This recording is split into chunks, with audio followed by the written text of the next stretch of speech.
O Sofrimento Nunca é em Vão, de Elizabeth Elliot, capítulo 3. A aceitação. Quero contar uma história que pode ofender algumas de vocês. Espero que não seja ofensiva demais, mas, de fato, já fui acusada, algumas vezes, de ser insensível a respeito do fato de ter tido 2 maridos que morreram. Então, não quero parecer insensível, mas estou certa de que vocês todas percebem que o assunto dessas nossas conversas é muito pesado. E eis aqui uma história que se encaixa muito bem nesse tópico específico. Alguns anos atrás, houve um incidente. Lars e eu estávamos em Birmingham, Alabama. Era um café da manhã e Lars estava procurando o lugar que lhe fora reservado. E lá estava uma senhorinha, marcando os lugares de cada convidado nas diversas mesas. Ele e ela conversavam para lá e para cá. Não havia mais ninguém no salão naquele momento. E de repente, ela se virou para ele e perguntou: "Por sinal, qual é o seu nome?" E ele respondeu: "Bem, eu também sou um Elliot." Ela olhou para ele e disse: "Você é o marido da palestrante?" E ele respondeu: "Sim." E ela disse: "Ora, que estranho. Quero dizer, achei que eles tinham me dito que você tinha outro sobrenome." E ele disse: "Bem, na verdade eu tenho. Meu sobrenome é Grant." E continuou: "Sabe, eu sou o terceiro marido." Então, o semblante dela mudou e ela disse: "Puxa vida, mas nós só temos um lugar reservado." Ela estava falando muito sério, e Lars disse: "Acredito que a senhora não precise se preocupar com isso. Os outros 2 estão mortos. Não acho que eles vão aparecer." Bom, mas o que isso tem a ver com o assunto da aceitação? É algo bem simples. Eu jamais poderia falar desse modo sobre Jim e Ed, não fosse pelo fato de que, pela graça de Deus, fui capacitada a aceitar a morte deles. Mais de uma vez em minha vida, algumas pessoas se aproximaram de mim dizendo: "Como você é capaz de falar sobre seus falecidos maridos dessa maneira insensível e irreverente?" E algumas viúvas até mesmo me dizem: "Como você consegue evitar comparar seus maridos?" E eu respondo: "Não consigo." Eu já fiz toda sorte de comparações entre meus maridos, e você pode ter certeza de que eu jamais teria aceitado a proposta de casamento de Lars se ele não houvesse se saído muito bem nessa comparação com os 2 primeiros. Embora eles sejam homens muito diferentes, ao menos todos tinham algo em comum, ou seja, eles gostavam de mim. Mas o fato é que eles são homens com dons muito diferentes. E uma das coisas que Deus trouxe à minha mente quando eu considerava a proposta de Lars antes de lhe responder foi um versículo em 1 Coríntios 12. Os homens possuem dons diferentes, mas é o mesmo Senhor quem executa seus propósitos por meio de todos eles. Creio que a aceitação é a chave para a paz nesse assunto do sofrimento. Como eu disse, o ponto crucial de toda a questão é a cruz de Jesus Cristo, e essa palavra crucial vem de cruz. A cruz é a melhor coisa que já aconteceu na história humana, e é também a pior. Aqui no seu amor, a Escritura nos diz: não que tenhamos amado a Deus aqui no seu amor, não que nós tenhamos amado a Deus, mas Ele nos amou e a si mesmo se entregou. Não, aqui no seu amor, Cristo entregou a sua vida por nós. Quando falamos do amor da forma como a Bíblia fala do amor, não estamos tratando de um sentimento tolo. Não estamos falando de uma emoção, de uma disposição de humor ou de uma paixão. O amor de Deus não é um sentimento. É um amor voluntário e inexorável que não ordena nada menos que o melhor para nós. O amor de Deus deseja a nossa alegria. Eu penso no amor de Deus como sinônimo da vontade de Deus. Pessoas mais jovens às vezes me dizem: todo esse assunto da vontade de Deus é tão assustador. Eu não sei como você pode apenas entregar sua vida por completo a Deus sem saber o que Ele vai fazer. Bem, mas é nisso que consiste a fé, não? Se de fato você crê que alguém a ama, então você confia nele. A vontade de Deus é amor, e o amor sofre. É assim que sabemos em que consiste o amor de Deus por nós, pois ele estava disposto a se tornar homem e levar sobre si os nossos pecados, nossas dores, nossos sofrimentos. O amor está sempre indissociavelmente ligado ao sofrimento. Qualquer pai sabe disso, qualquer mãe sabe disso. Talvez antes você soubesse apenas em teoria, mas quando um bebê nasce, se a mãe ainda não havia sofrido antes, durante aqueles 9 meses, certamente chegou o tempo em que ela tem de sofrer. E quando aquele bebê nasce e o parto termina, então todas nós que somos mães, sabemos que aquilo é só o começo, não é?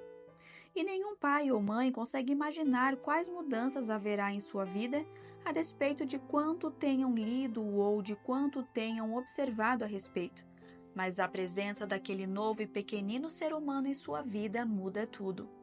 E envolve sacrifício, um dia após o outro, uma noite após a outra. Mas nem por isso você se prostra e sente pena de si mesma. Não é algo que você faz reclamar e lamentar, exceto talvez de vez em quando. Mas é algo bastante real, não é? É a minha vida pela sua. E isso, senhoras e senhores, é o princípio da cruz. Era isso que Jesus estava demonstrando, a minha vida pela sua. O sofrimento é um mistério, não é explicado, mas é afirmado. E precisamos nos lembrar de que todo o cristianismo repousa em mistérios. Aquelas de vocês que pertencem a igrejas que usam credos sabem que, ao fazê-lo, vocês estão articulando um conjunto de afirmações sobre a fé e cada uma delas lida com o mistério. Acaso existe alguém que se chame pelo nome de cristão e que possa explicar a Trindade? Há alguém que possa, por exemplo, descrever a ginecologia do nascimento virginal? Há algum especialista em aerodinâmica que nos possa dizer algo sobre a ascensão de Cristo? Esses são todos mistérios: criação, redenção, encarnação, crucificação, ressurreição. Essas grandiosas palavras-chave da fé cristã são mistérios. Nós ficamos de pé, como um só corpo na igreja, a igreja que eu frequento, por exemplo, e juntos recitamos um credo em voz alta. Não estamos explicando nada, estamos apenas afirmando. E é nisso que consiste o cristianismo. Deus é Deus. Deus é um só Deus em 3 pessoas. Ele nos ama. Não estamos à deriva numa espécie de caos. Para mim, não há nada que me dê mais força, mais estabilidade e mais paz de tudo o que conheço no universo. Sempre que as coisas aparentemente desmoronam em minha vida, volto para essas coisas que não mudam. Nada no universo jamais pode mudar esses fatos. Ele me ama. Eu não estou à mercê do acaso. Certa vez, eu e Lars fomos ao aeroporto para pegar um voo para um ou outro lugar. E penso, nosso voo deveria partir pela manhã às 11h30. Chegamos por volta das 10h30 e o aeroporto estava fechado. Havia filas enormes, desde o balcão de reservas até a calçada. Você não conseguia sequer passar pelas portas giratórias e entrar no aeroporto de Boston. Disseram-nos que todos os voos haviam sido cancelados e que as companhias não estavam assumindo a responsabilidade pela remarcação das passagens. Você tinha de entrar na fila e começar tudo de novo. Para completar, os bilhetes já adquiridos não tinham relevância alguma no tocante à nova reserva. Era uma verdadeira cena de terror e caos. As pessoas estavam aos prantos, irritadas e desanimadas. Era uma bagunça. Senti pena daquelas famílias que tinham filhos pequenos e seguiam para Orlando para passar o feriado de inverno na Disney, assim como dos estudantes universitários carregando seus esquis. Houve até mesmo agressões. Haviam pessoas tão irritadas com os coitados dos agentes nos balcões de reserva que chegaram às vias de fato. Ouvimos que num avião as pessoas já haviam embarcado quando, na pista de decolagem, foram avisadas de que o aeroporto estava fechado. Elas se recusaram a sair do avião. Ora, sabe, você apenas imagina que tipo de visão têm as pessoas que escolhem agir assim. Para mim, embora houvesse pessoas me esperando no meu lugar de destino, foi algo tranquilizador perceber que Lars e eu não estávamos à mercê das condições climáticas, muito menos do aeroporto. Não estamos à deriva, no caos. Estamos seguras nos braços eternos. Portanto, e isso faz toda a diferença, podemos ter paz e podemos aceitar. Podemos dizer: sim, Senhor, eu o recebo. A faculdade pela qual Deus é compreendido é a faculdade da fé, e a minha fé me capacita a dizer: sim, Senhor, eu não gosto do que tu estás fazendo, não o entendo. Tu hás de cuidar daquelas pobres pessoas na outra ponta a quem eu pensei que falaria neste dia específico. Mas Deus, tu estás no comando. Eu conheço aquele que está no comando do universo. Onde ele tem o mundo inteiro? Em suas mãos, e é nelas que estou. Então, para mim, esta é a chave para a aceitação, o fato de que nunca é em vão. A fé, podemos dizer, é o sustentáculo de nosso equilíbrio moral e espiritual. Pense numa gangorra. O sustentáculo é o ponto no qual a gangorra se apoia, e meu equilíbrio moral e espiritual depende daquela firmeza de fé. E a minha fé, é claro, se apoia na rocha que é Jesus Cristo. Mas a fé, como o amor, não é um sentimento. Precisamos deixar isso absolutamente claro. A fé não é um sentimento. A fé é uma aceitação obediente da vontade. Jesus disse repetidas vezes: não vos amedronteis, não temais, não se turbe o vosso coração. Credes em Deus, crede também em mim. Aceite, tome a cruz e siga-me. Ele disse: se você quer ser minha discípula, há 3 condições. Primeiro, você deve renunciar ao seu direito sobre si mesma. Segundo, você deve tomar a sua cruz. Terceiro, você deve seguir. Entendo que renunciar ao direito sobre si mesma é dizer não para si, e tomar a cruz é dizer sim a Deus. Senhor, seja lá o que tens para mim, eu o recebo. Sim, sim, sim. Há uma antiga inscrição, ouvi dizer, gravada numa casa paroquial na Inglaterra, em algum lugar do litoral. Uma inscrição saxã que diz: faça a próxima coisa. Não conheço uma receita mais simples para a paz, para o alívio da pressão e da ansiedade do que essa palavra de sabedoria tão prática e tão pé no chão. Faça a próxima coisa. Isso me ajudou a ultrapassar mais agonias do que qualquer outra coisa que eu poderia recomendar. Quando descobri que meu marido estava morto, eu tinha ido à base aérea missionária num lugar chamado Shelmera, no limite da floresta, para estar com as outras 4 esposas enquanto esperávamos alguma notícia sobre nossos maridos. E quando finalmente chegou a notícia de que todos os 5 homens haviam sido mortos com lanças, então, é claro, nós tínhamos decisões a tomar. Voltaríamos aos nossos postos na floresta ou faríamos alguma outra coisa? Decidi voltar ao meu posto na floresta. Jamais considerei qualquer outra opção, pois para início de conversa eu já era uma missionária mesmo antes de me casar com Jim Elliot, antes mesmo de ficar noiva de Jim Elliot. Então, nada havia mudado no que diz respeito ao meu chamado missionário. Mas eu tinha de voltar para um posto no qual não havia nenhum outro missionário e tentar fazer sozinha o trabalho que 2 de nós vínhamos fazendo juntos. Então não era como se eu não tivesse nada para me manter ocupada. Eu tinha uma escola de cerca de 40 meninos para supervisionar. Eu não era a professora, mas em certo sentido estava no comando da escola. Eu tinha uma igreja recém-plantada com cerca de 15 crentes batizados sem uma escritura em suas mãos, e eu deveria ser a pessoa a realizar a tradução. Eu tinha uma turma de alfabetização com cerca de 12 meninas a quem eu estava ensinando a ler em sua própria língua para que, afinal, elas pudessem aprender a ler a tradução da Bíblia na qual eu estava trabalhando simultaneamente. Eu tinha um bebê de 10 meses para cuidar. Eu tinha os milhares de detalhes de como manter um posto na floresta, como aprender a operar um gerador a diesel, aplicar medicações corretamente e realizar partos nas horas vagas. Eu realmente não tinha tempo para me sentar, refestelar-me com pena de mim mesma e afundar numa lamaçal de autopiedade. Eu fiz a próxima coisa, e sempre havia uma próxima coisa depois dela. E eu descobri muitas vezes na vida, como por exemplo, de novo depois da morte do meu segundo marido, o simples fato de que, embora vivesse numa casa bastante civilizada, eu tinha pratos para lavar, tinha o chão para limpar, tinha as roupas para lavar. Essa foi a minha salvação. Alguns anos atrás, eu tive o privilégio e o prazer de cuidar de 4 dos meus netos, enquanto os pais deles estavam longe numa viagem e haviam levado consigo o 5º filho, então recém-nascido. Essa foi a única vez que eu tive a oportunidade de fazer isso. Meus netos moram no sul da Califórnia e eu moro no Nordeste. Então, eu estou entre as avós solitárias e não entre as avós esgotadas. Ao fim do primeiro dia, minha filha teve a consideração de me ligar à noite. Ela disse: "Bem, mamãe, como você está?"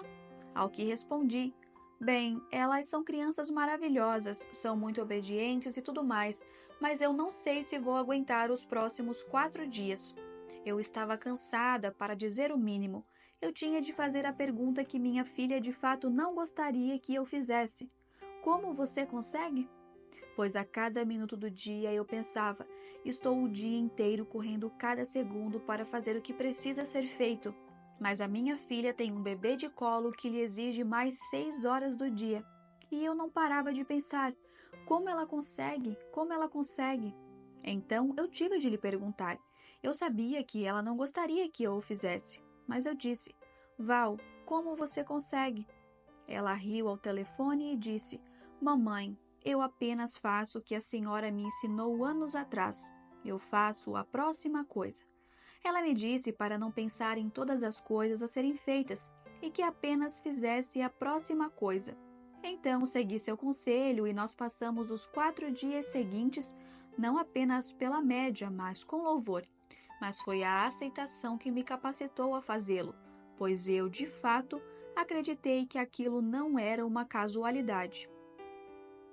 Cerca de 6 semanas após a morte de Jim, recebi uma carta da minha sogra. Eu vinha escrevendo cartas a meus pais e sogros, tentando-lhes afirmar a verdade de que Deus estava conosco. Tudo estava bem, eles não precisavam se preocupar comigo. Todos eles, meus sogros e meus próprios pais, estavam morrendo de preocupação, como você pode imaginar. E nós, pais, tenho certeza, às vezes sofremos 100 vezes mais que nossos filhos sofrem. Embora pensemos que a situação seja pior do que de fato é, nunca conseguimos enxergar o modo como a graça de Deus opera na pessoa que dela necessita. Então, minha sogra me escreveu esta carta dizendo estar muito temerosa de que eu tivesse reprimindo meus sentimentos, pois não era normal a maneira com que eu estava reagindo, simplesmente seguindo em frente.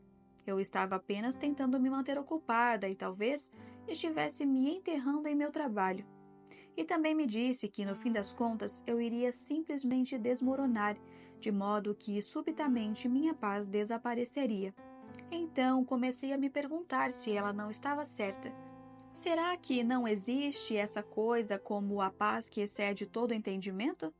Será que Deus pode de fato cumprir sua palavra? Eu continuava voltando-me para as promessas que Deus me dera. Eu as tinha bem à mão em meu diário. Dia após dia, Deus me dava promessas que apenas me capacitavam a seguir adiante. Jesus Cristo, o mesmo ontem, hoje e eternamente. Jim havia morrido ontem, mas o mesmo Senhor estava comigo hoje, e eu não precisava me preocupar com os 50 anos por vir, o que é uma tentação para qualquer um que tenha perdido uma pessoa amada. Você pensa: "Bem, acho que eu conseguiria aguentar até o jantar hoje à noite, mas realmente não tenho certeza sobre o amanhã ou a próxima semana, muito menos os próximos 50 anos." E naquela mesma correspondência em que veio a carta desconcertante da minha sogra, recebi um poema de Amy Carmichael que veio numa carta circular da missão dela. O poema dizia: "Se tempestuoso o vento nos irrompe, nossa vontade a afirmar e reforçar, ouve-nos só por causa do teu nome, sustém-nos e nos faz aquietar.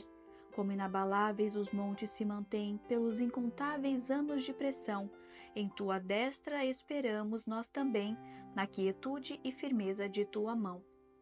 Bem, isso soa bastante forte e corajoso, não? Mas ouça a última estrofe. "Mas tal força não é nossa, Senhor, e tal constância de nós não vem. Tua eterna palavra é nosso penhor, na tua presença nossa segurança se mantém." Esta verdade vital sustentou minha mente e meu coração. Deus realmente queria dizer o que estava dizendo, que Ele estava bem ali. E um dos versículos que Deus me dera antes de eu ir para o Equador estava em Isaías 50 e versículo 7. Porque o Senhor Deus me ajudou, pelo que não me senti envergonhado. Por isso, fiz o meu rosto como um seixo e sei que não serei envergonhado. Eu me sentia tentada, como todas nós estamos, a dizer: Bem, Senhor, tu prometeste me ajudar, mas tu tens um jeito engraçado de fazê-lo.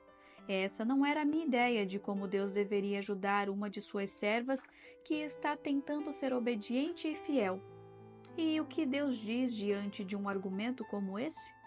O mesmo de sempre: confie em mim, confie em mim. Algum dia, até você verá que há sentido nisso. O sofrimento nunca é em vão. Meu marido Jim era um carpinteiro razoavelmente bom. Ele havia construído uma casa muito boa na floresta, uma casa bem apresentável com um piso de cimento, paredes de madeira e um telhado de alumínio.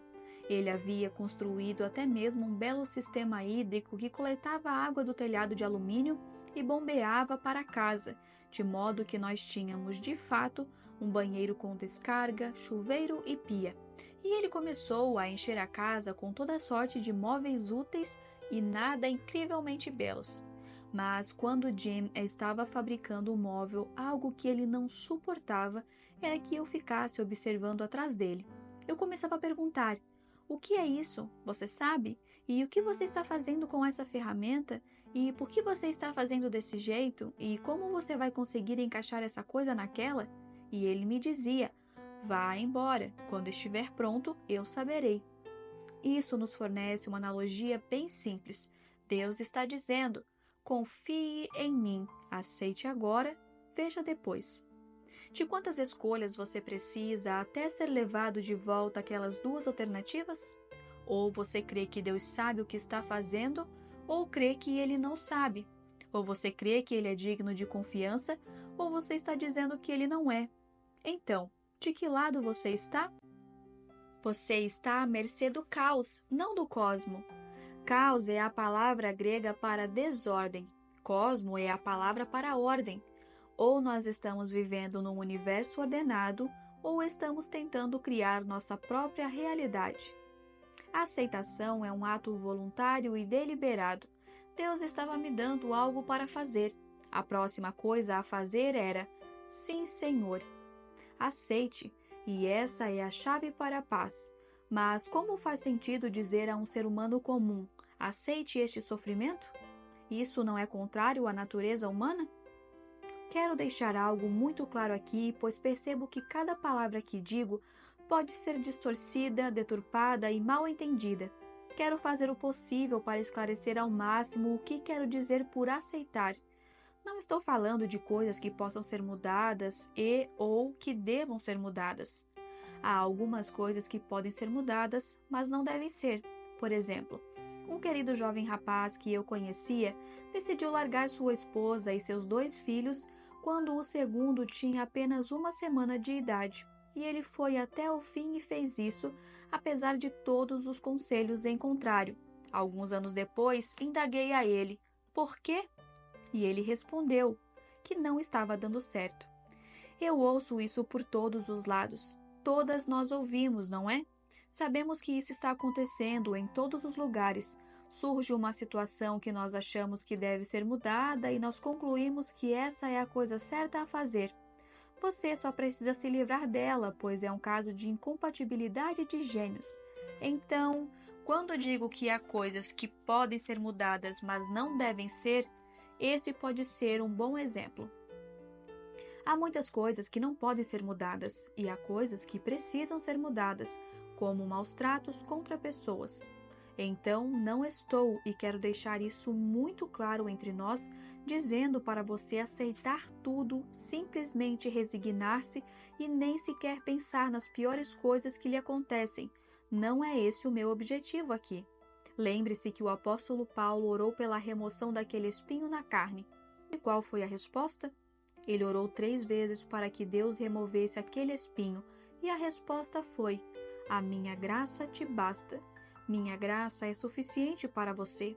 E é muito interessante e muito importante, penso, Paulo dizer: um espinho me foi posto na carne para impedir que eu me exaltasse excessivamente. E depois ele diz que aquilo era um mensageiro de Satanás. Isso parece ser uma contradição, pois obviamente era Deus quem se preocupava com o fato de ele se exaltar excessivamente. Satanás teria prazer se nos exaltássemos excessivamente, mas ele disse: a fim de me impedir de me exaltar excessivamente por causa de uma experiência espiritual particular, a qual ele acabara de descrever naquele capítulo de 2 Coríntios 12. E, a fim de me livrar daquilo, foi-me dado um espinho na carne, e era um mensageiro de Satanás, segundo ele. Então, quando você junta tudo isso e pensa: essa coisa vem de Deus ou vem de Satanás? É a voz de Deus ou é a voz de Satanás? Pare de se preocupar com isso. Você não precisa solucionar isso, pois aqui está um caso em que o espinho era, num sentido, dado por Deus como um mensageiro de Satanás. E eu consigo pensar em mais um, ao menos mais um, exemplo bíblico no qual há essa mesma contradição aparente, quando José diz aos seus irmãos que eles o haviam enviado para o Egito. Mas ele diz: Deus me enviou ao Egito. Nós sabemos que os irmãos de José estavam pecando contra ele, mas foi Deus quem o enviou para lá. Então, quando a resposta não dizia respeito ao espinho na carne, mas era a resposta à oração de Jesus no Getsêmani, sabemos que não há nada de errado em orar para que Deus resolva nossos problemas, cure nossas doenças, pague nossas dívidas e resolva nossas dificuldades conjugais. É correto e apropriado trazermos essas petições a Deus. Não estamos orando contra a vontade dele, mas quando a resposta é não, então nós sabemos que Deus tem preparado algo melhor. Algo muito melhor está preparado. Há outro nível, outro reino, um reino invisível que você e eu não podemos ver agora, mas em cuja direção nos movemos e ao qual nós pertencemos. E um verso que para mim resume bem essas coisas que tenho tentado dizer nesse tópico da aceitação, contém outra contradição aparente, a qual encontro no Salmo 116. O salmista diz: que darei ao Senhor por todos os seus benefícios para comigo? Eu estava lendo essa passagem certo dia quando me senti inundada de gratidão por todas as bênçãos da minha vida. Ali estava eu, apenas sentada numa cadeira olhando para o oceano, e eu olhava para aquela paisagem magnificente numa sala confortável e simplesmente dizia: Senhor, eu não sei como te agradecer. Como posso te agradecer? Então abri minha Bíblia neste verso, no qual o salmista diz: que darei? E vi que o verso seguinte é: tomarei o cálice da salvação. O que eu te darei, Senhor? E a resposta é: eu tomarei o cálice da salvação. Ora, o que há no cálice da salvação de Deus? Obviamente, o salmista, no período do Antigo Testamento, não estava pensando na salvação nos termos mais estritos como às vezes nós fazemos. Seja lá o que estiver no cálice que Deus está me oferecendo, dor, tristeza, sofrimento ou lamento, como também as superabundantes alegrias, estou disposta a tomar, pois eu confio nele, porque sei que o que Deus quer para mim é sempre o melhor, e eu receberei tudo isso em seu nome. Preciso de momentos de dor porque Deus tem algo mais grandioso em mente. Nunca é em vão, e por isso eu digo: Senhor, em nome de Jesus, por tua graça, eu os aceito.